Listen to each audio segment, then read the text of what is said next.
Alrighty, everybody, we just got our okay to start our final planetarium show of the day. So I want to put away our space trivia questions, folks, because now we're heading into the unknown.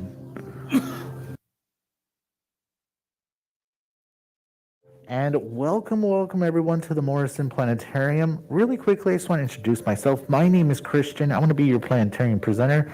And just a heads up, I'm not just a voice coming out of the walls. I'm a person, and I'm standing right behind you at the top of the planetarium. Hey, good afternoon, everybody. Good to see you. But don't hurt your necks. Look forward into the dome before you. Everything that you see in purple is going to be one really big screen. So that's where the whole show is going to be projected on. And this is all done thanks to 6 different projectors hidden throughout our planetarium dome. If you're looking for our projector system, it's hidden just below that purple glow. And folks, the show that we're going to be watching right now is one of my favorites. This is different from all the other ones that we've done here today in the planetarium. This one's called Tour of the Universe. So for the next 30 minutes, uh, you're going to be hearing my voice completely live as I free fly us through space. And we're going to be starting off pretty close to the Earth, and we're going to be zooming all the way out to the very edge of the observable universe.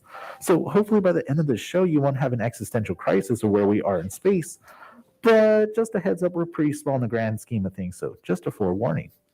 And before we get started, I got to go over some quick house rules just so that we're all on the same page. First off, folks, there's no food or drinks allowed in. If you brought any snacks, make sure those are put away till the end of the show. Also, if you happen to have any cell phones, smartwatches, anything that produces really bright white light, now is a good time to put those devices away for the next 30 minutes, as these can be very distracting and takes away from the planetarium show experience. Also, trying to record the show doesn't appear the best because it doesn't pick up the quality on our big screen. So just a heads up, it's not going to look that good if you try to record. And also, folks, if you need to leave early, the exits are going to be at the very top of the planetarium. So make your way up the stairs to exit in case you have to go it for any reason. If the stairs are too steep for you to climb, do not worry, just remain seated. Once the show is over, we'll have a staff member escort you to a lower exit when the show finishes. So just stay seated for a little bit longer.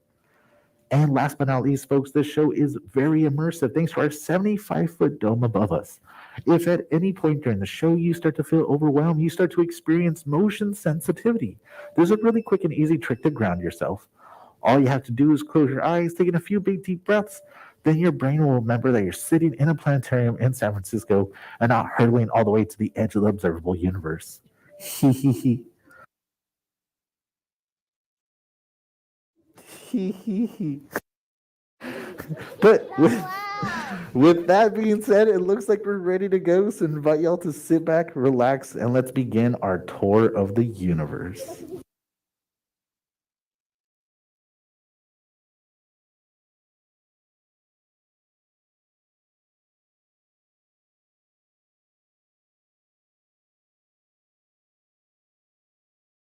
All right, folks, I just regained our controls here in our planetarium dome, and we're starting off pretty close to the Earth. We can see the curvature of the Earth and the oceans down below, but we're starting off at this really cool spacecraft in front of us called the International Space Station, or the ISS for short. And a lot of people tend to ask me, "Hey, Christian, what is the International Space Station? I always hear about it in the articles and it comes up in the news, but I don't really know what it is. Could you explain it for me?" Well, of course, folks. The International Space Station is a research facility. It's a laboratory that orbits around our Earth. And they conduct many different types of science experiments up here, much further away from our planet with less gravitational influence.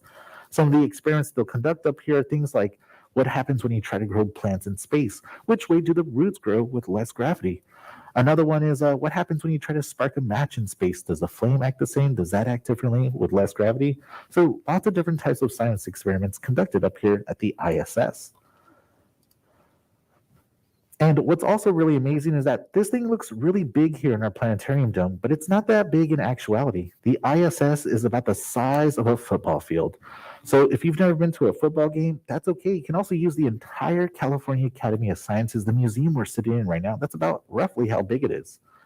And what's really impressive is that this thing is traveling incredibly fast. The ISS is traveling at a whopping 17,000 miles per hour, where it orbits once around the Earth every 90 minutes, and it experiences 16 sunrises and 16 sunsets a day. Whew, how romantic. And also, this looks really far away from our planet, but it's not too far either. The ISS hangs out just above our planet, only about 250 miles above the surface of our world. 250 miles, that's not too far. That's kind of like going from San Francisco to Santa Barbara, a nice little road trip to get away with the family for the weekend. So, not too bad. But to tell you the truth, folks, this is as far as we put humans into space nowadays, only 225 miles above the surface of our world. The reason why? Well, it's pretty expensive to travel into space. You got to build yourself a rocket ship, buy yourself one, or pay for a ride, and that's pretty expensive. And you also, if you build yourself one, you have to also account for all the rocket fuel. You got to have so much rocket fuel, you got to be able to escape the Earth's gravity. And once you're all the way out here in low orbit, you also have to account for all the food, water, all the air you're going to be breathing. So the bill gets quite expensive quite rapidly. But folks, the ISS is just the first stop in our tour of the universe. So now we're going to see it slowly fade away to the landscape down below. And before we lose track of the ISS, I want to add a nice little orbital path so we can see it as it slowly disappears. And it looks like we're just a little bit above the Bay Area, so we can see San Francisco just down below.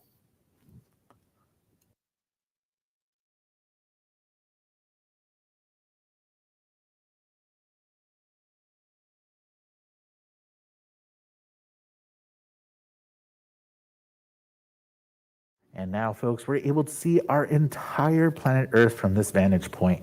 And I want to let you know that the space program that I'm using in here in the planetarium is something that you can go home and download. This software that we're using is called OpenSpace. So if you go to openspaceproject.com, you can come across the link where you can download this, and it's a whole lot of fun. But just a heads up, OpenSpace isn't quite finished yet. It's in its beta phase, so they're still working on things. And what's really impressive is that this is an open source software. That means anybody can add to it. So if you know computer programming language, you can add really cool models of space into OpenSpace. Anybody can do it. Super cool. And also, this program uses a whole lot of processing power and information. We do recommend to have a powerful computer if you want to use this software. If you got something older, you may want to rethink it, but if you got something new, give it a try. It's a whole lot of fun. And if you're a person like me that doesn't have a new computer, there's also another great alternative where you don't have to download. It's called NASA's Eyes. So just type in NASA's Eyes to your favorite search engine. Don't have to download anything, and you can still fly through space, and it's a whole lot of fun. But in here, we're using OpenSpace. But now that we got a sense of what we're using in here, let's make our way over to our nearest natural neighbor to us in space, the moon. And folks, we humans have been to the moon before. That was between 1969 and 1972. Thanks to NASA's 6 Apollo space missions that brought a total of 12 incredibly lucky guys to walk on the surface of the moon. They got to conduct science up here. And of course, they had some fun. They got to play some golf as well. And again, last time we sent humans to the moon was 1972, a little more than 50 years ago or so. But don't worry, folks, we humans are making a return trip back to the moon in the next few years, thanks to NASA's new space mission in the works called Artemis. Pretty much with Artemis, NASA wants to send humans to Mars. But before we send humans deep into our solar system, we got to figure out exactly how we're going to be living out here in space. So the moon is the perfect stepping stone to figuring out the logistics of doing that. And what's really amazing is that they're going to be sending the first woman to the moon, but not only that, they're also going to be sending the first person of color to the moon. But not only that, they're also going to be setting up lunar bases throughout our moon. Pretty much our technology has greatly improved in the last 50 years, so we're able to conduct much more science in a much more compactable, smaller size. And one place that we definitely want to set up a lunar base is the south pole of the moon. The reason why is because we found ice there, and that's going to be very helpful because we can melt that ice, pass electricity through it, separate the hydrogen and the oxygen, and both that stuff's very valuable when you're far from home. So look out for any news about Artemis in the coming years. We humans should be heading back to the moon relatively soon. And folks, when we look up at the moon here from planet Earth, sometimes the moon feels incredibly close. It feels like you can reach out your arms and touch it, but it's really far away. It's about 240,000 miles away from our planet Earth. Whew, 240,000 miles. Some of the adults in this room may have a car with that many miles on it. And if you take better care of your car than I do, you can even imagine driving to the moon if you drove for about 4 months nonstop, going about 80 miles per hour. Although we wouldn't recommend it, the roads out here are poorly maintained. Hee hee hee. And from here on out, folks, we're going to need to use a more useful measuring stick because at this scale, using miles is kind of like using inches to describe the distances between cities because space is so big. So astronomers use a more convenient measurement known as light speed. And light travels at a mind-boggling speed of 187,000 miles per second. That's roughly about 300,000 kilometers per second. So while it took the astronauts more than 3 days to reach the moon, traveling faster and farther than any human has done so or since, it only takes light 1.5 seconds to cross that distance at the speed of light. That's kind of like a short pause in conversation. But at last, folks, it's time for us to leave the moon behind. So everybody say bye-bye, moon. So cute. And now, folks, we're going to see the moon start to slowly fade away, just like how we saw with the International Space Station earlier on. And just like before, I'm going to show a nice trail so we can see where everything is out here in space, because again, space is really, really big.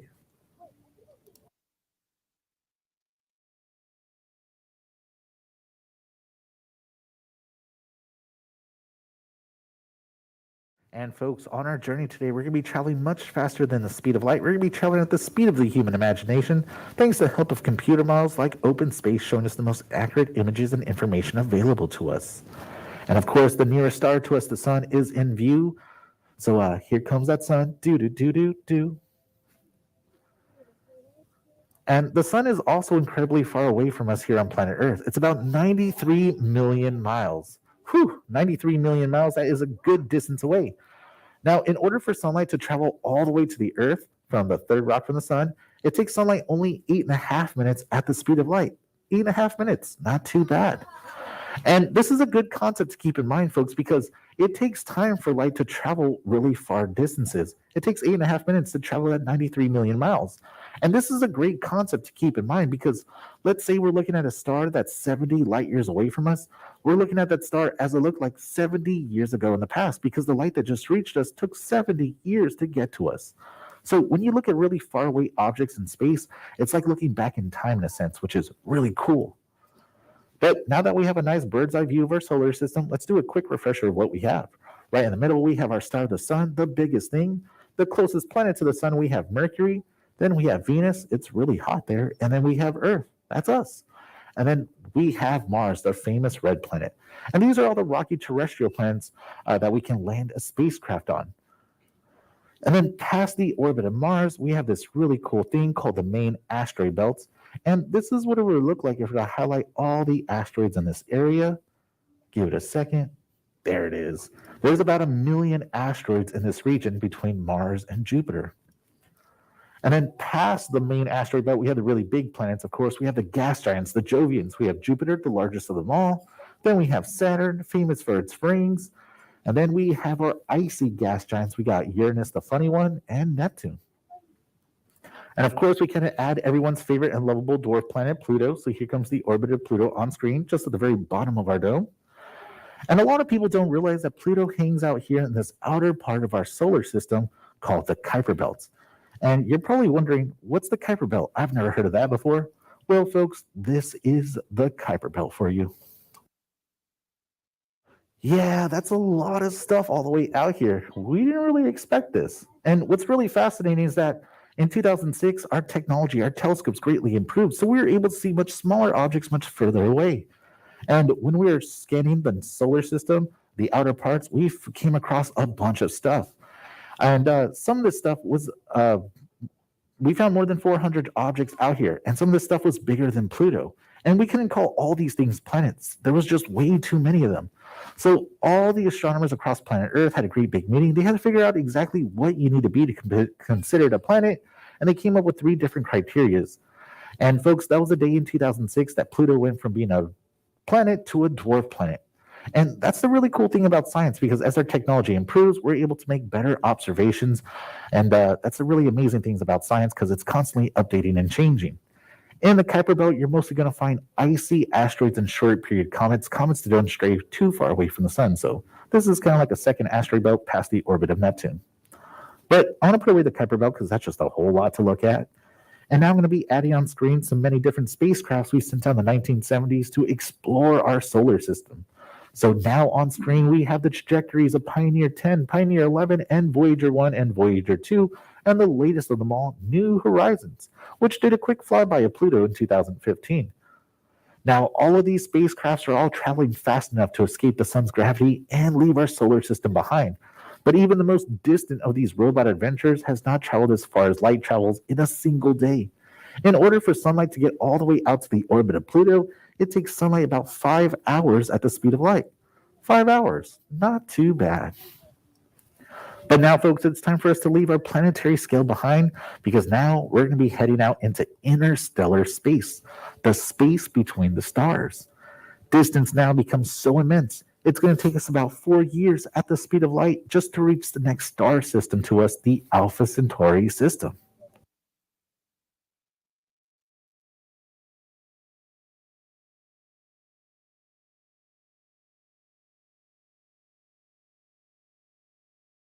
And it looks like Alpha Centauri is going to be the star that's closest to us on the left-hand side. You can see it moving much more.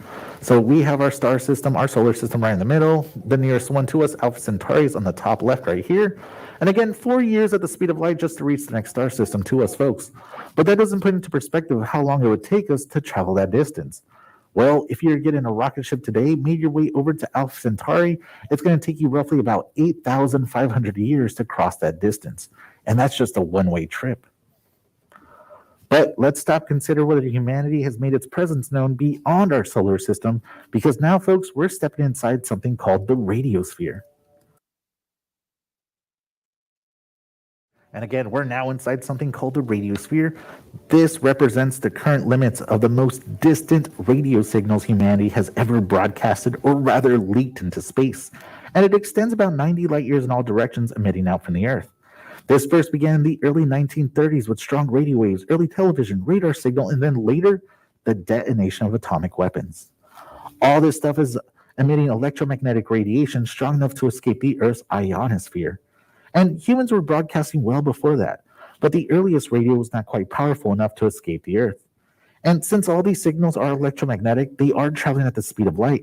So this is kind of like humanity's electromagnetic footprint in the universe. And of course, the radiosphere is constantly expanding at the rate of 1 light year per year. So is anybody out there listening?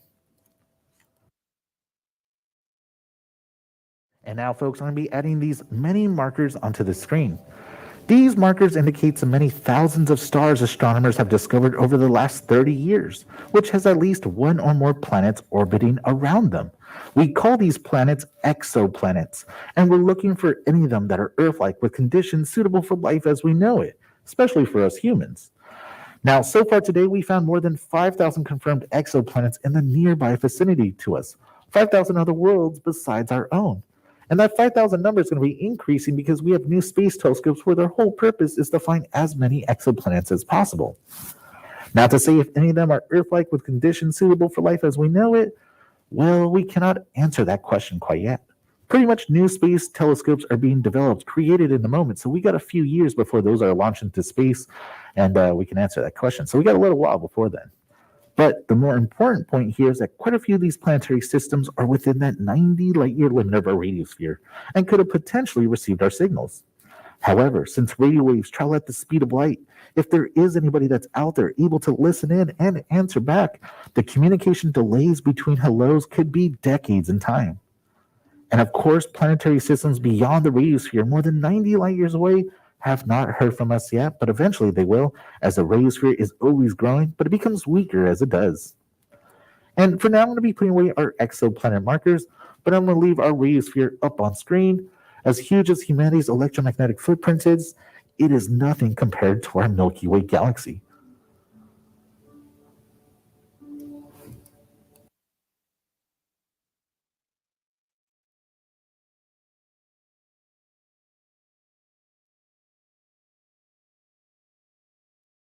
Alrighty, folks, we're now looking down on our galaxy, the Milky Way galaxy. This is the galaxy that we live in. And I've got to ask, can anybody see their house from here? Just kidding. And folks, our Milky Way galaxy is incredibly large. If you wanted to cross it from one side to the other, it's going to take you roughly about 130,000 years at the speed of light. Our Milky Way is enormous. And the Milky Way is so huge, we estimate that there's at least 300 billion stars in our galaxy. If our recent discovery of so many exoplanets just within our small neighborhood, within this vast star city, is any indication, there could be billions of planets and potentially millions of Earth like planets throughout our single galaxy. And before we leave the Milky Way, I want to show you what it looks like from the side. You're going to notice that we live kind of like in a big flat spiral disk, kind of looks like a pancake or a frisbee. And this is important because when astronomers and scientists want to learn about the universe, it's so much more easier for them to point their telescopes galactically north and galactically south, instead of looking through the plane of the Milky Way, which has planets, stars, gas, debris, things that block their view of the universe. So keep that in mind. We like to point our telescopes galactically north and south. That's going to come important in just a little bit. And folks, the Milky Way galaxy is only one of many hundreds of billions of galaxies that comprise the known universe. So in this giant leap, every single point of light that you're now going to see no longer represents a star, but rather the location of an individual galaxy. Each galaxy containing hundreds of billions, perhaps trillions of stars. And we live in a local galaxy group which contains about 30 galaxies large and small. Also includes the nearest large spiral to us, the Andromeda Galaxy, only 2 million light years away, just next door and heading right for us. We're going to get to know it pretty intimately in about 5 billion years, so mark your calendars. And as we continue expanding out, folks, you're now going to realize that galaxies are not evenly distributed throughout space. Instead, galaxies like to come together in large groups and clusters, or they create voids where there's very few galaxies or no galaxies at all. So we can see some nice galaxy clustering towards the center of our screen. We can see some voids, very few galaxies on the very far left of our dome screen.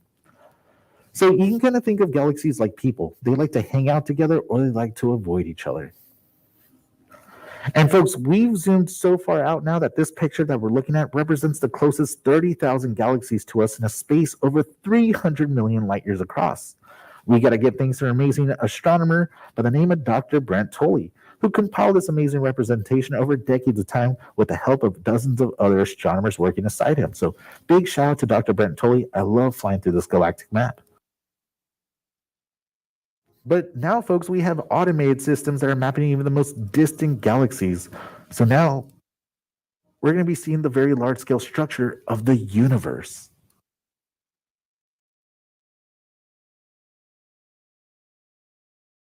And remember, every single point of light that you're seeing is not a star, that's an individual galaxy. Whew, I feel really small. And as we swing around, folks, the large scale structure of the universe is not in the shape of a bow tie or a butterfly.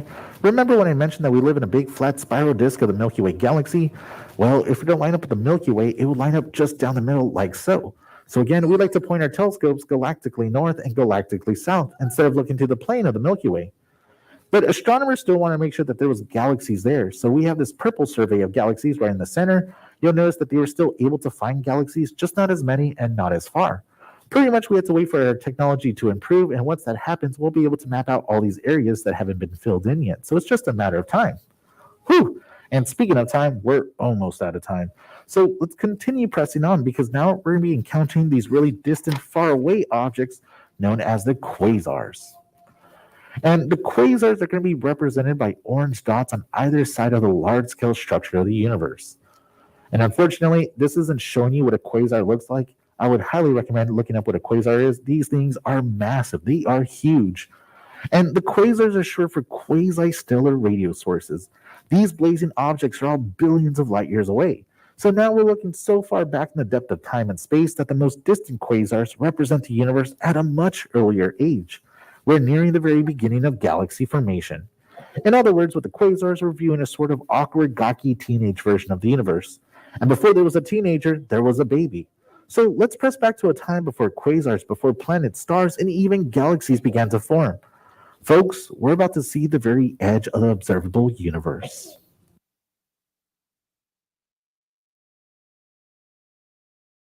And here we are, folks, at the very edge of the observable universe. What we're looking at is something called the cosmic microwave background image, or the CMB image for short. All evidence indicates that the universe that we live in is about 13.8 billion years old. This is data compiled by Planck and other radio telescopes. And this photo that we're looking at is a very baby version of the universe, only 380,000 years after the Big Bang occurred, when space and time began.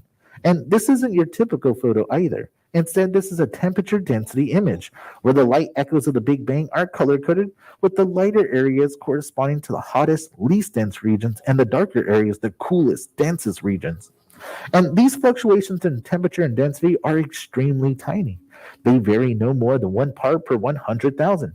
But these tiny differences eventually gave rise to that large scale structure of the universe that we saw moments ago, that clumping and clustering of galaxies everywhere.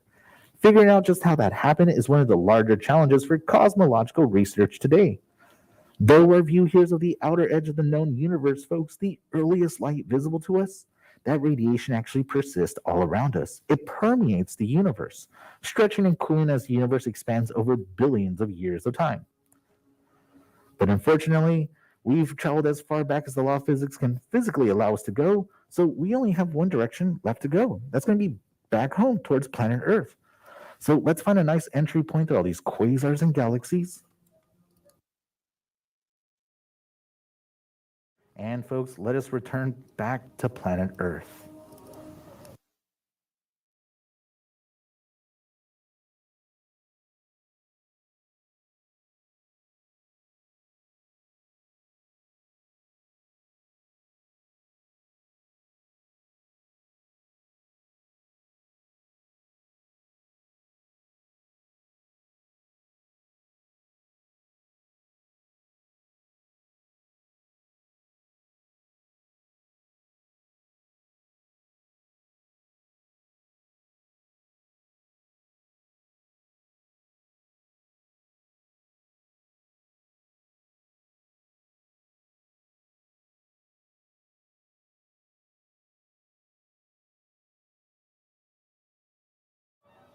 Alrighty, everybody, we're crossing an expanse of over 13 billion light years. We present you with this view of our universe and the latest in cosmological and astronomical information. We're covering eons and observing objects billions of light years apart. We live in a golden age of astronomy with new generations of telescopes and spacecrafts that are extending the reaches of our eyes. And all of this is preparing us for the eventual race between the advancement of technology and the accelerating expansion of the universe. And with that thought, I want to remind you all that astronomy is for everyone. You don't need to be a rocket scientist to enjoy the beauties and wonders of our universe. All you need is the night sky, and if you can, get away from the lights of our cities and look up. Even a good pair of binoculars makes for a decent first telescope, and there's astronomy clubs all around the world that invite people just like you to look through their telescopes and peer into the great beyond, allowing you to partake in the wonders that our universe has to offer. Now, astronomy can offer an endless supply of satisfaction, and I do hope you'll join us, those who dream amongst the stars.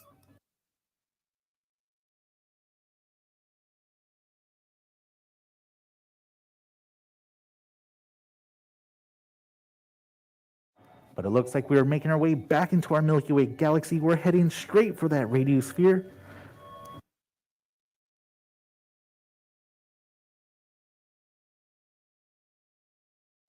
And now we're making our way back to our solar system, our star system, our little neighborhood in the vastness of space. And now, folks, we're about to pass those spacecrafts we sent out in the 1970s to explore our solar system, passing the orbit of Pluto and the Kuiper Belt region. And now we're making our way to the third rock from the sun, our homeworld, our little slice of home in the vastness of space, Earth. All the people that we know, love, ever learned about in history all lived on this one planet, folks. And now we're about to pass the orbit of the moon, the furthest we've ever sent humans out into outer space. And as we make our final approach back to planet Earth, this is going to be the end of our Tour of the Universe show. And folks, this show was completely recorded, live streamed on our Facebook page. So if you want to share this exact show with friends and family who are unable to make it today, if you go to the Morrison Planetarium Facebook page or the California Academy of Sciences YouTube page, you can share this exact show so they can experience the same thing that you did today. But hey, look at that, folks. We made our way back to planet Earth, and that's all the time that we have for today. And it looks like we made it home just in time for dinner time. And I want to thank you all for stopping by and watching our Tour of the Universe. And remember to get home safely, and we'll see you next time.